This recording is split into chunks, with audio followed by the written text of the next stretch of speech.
الجزء الثاني. مرحبا بكم مشاهدينا الكرام في هذه الحلقة الخاصة من برنامج من الجزائر التي نخصصها كما قلت في الجزء الأول لرئيس الحزب الوطني الريفي الذي كان له بالأمس ندوة صحفية مع مجموعة من رؤساء الأحزاب السياسية الجزائرية عرف بها أكثر عن قضية جمهورية الريف. مرحبا بك أستاذ أيوب الغديوي من جديد. توقفنا عند الجزائر.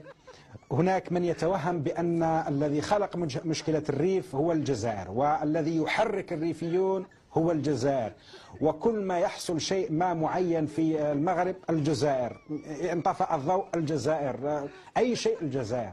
كيف ترد على مثل هذا الكلام بربك أستاذ؟ بالطبع أخي العزيز، عندما هجم علينا النظام المغربي سنة 1958-59 واستشهد أكثر من 35 ألف شهيد ريفي، اغتصبت النساء وبطرت الحوامل واختطف المئات، لم تكن الجزائر حينها موجودة. صح، وكانت تحت رحمة الاستعمار. طبعا عندما يهجرنا